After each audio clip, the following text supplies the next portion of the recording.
A new federal farm bill being finalized in Congress contains benefits for the nation's agricultural industry, including special provisions for New Jersey's blueberry and cranberry farms. But the House version would impose new restrictions on people relying on food stamps to feed their families. The work requirements and eligibility rules could mean some 35,000 New Jersey residents could lose SNAP benefits. The Community Food Bank of New Jersey president and CEO, Carlos Rodriguez, shared his concerns with Joanna Gagas. Carlos, thanks so much for joining us.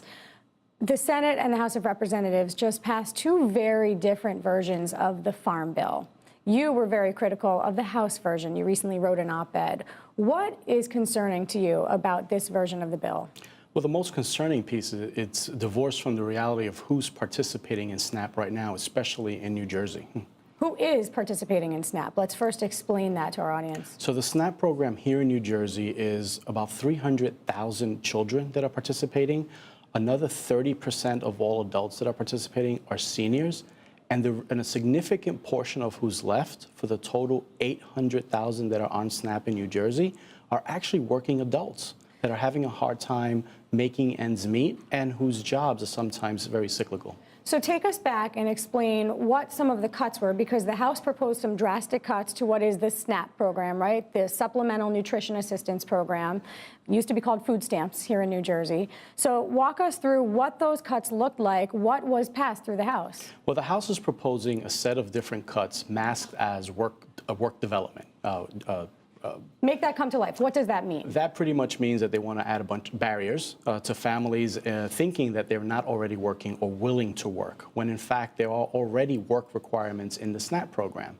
This will simply add unneeded burden and keep families, especially children, from participating in the program.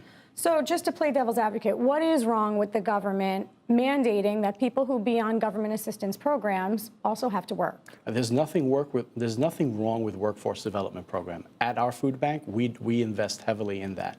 But this is divorced from who's already participating in SNAP. In fact, we're finding many working families that are eligible and not participating in the program.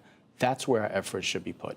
So you're saying that there are families who actually should be participating, who are not, who are working, just can't make the ends meet, can't put the food on the table. Roughly about 65% of working families that could be participating in the program are participating, versus much higher national averages, and versus the entire population, which is close to 74%. So, if you're working, you have a hard time making ends meet, you're juggling different schedules, perhaps childcare. We need to look at ways to simplify the application process and continue to do the outreach to get those families on the program. Right now, the Senate and the House have two very different versions of the bill. They need to meet, they need to reconcile these two into one version that passes. How concerned are you that New Jersey's SNAP program could face some serious cuts through that negotiation process? Well, we're very hopeful that the Senate bill will prevail in negotiations. The Senate did not propose the cuts. They did not propose the cuts. So they take an approach that maintains the integrity of the program and strengthens its operation. And they want to look at what else they can do to really encourage workforce development in a way that really takes into account who's in the program today. If the latter were to happen and the House bill were to move forward, over the last few years, we've increased our food distribution by 25%, from enough food for over 30 million meals to enough food this past June of more than 45 million meals. This will erode that gain and much, much more. Translate that, what the Community Food Bank is able to do versus what the SNAP program is able to do for hungry families in New Jersey. So for every dollar we invest in bringing in those 45 million meals, the SNAP program provides 12 meals. So for every one, SNAP program feeds 12. Exactly. And so to take one away is to take or to add to the need that's already in our community. And what do we know about the impact of hunger, especially for children, on their ability to succeed, to become functioning members of society? Well, here's the most interesting thing. If we're really concerned about economic growth and economic development over the long term, you want to invest in the children. That's the workforce of tomorrow.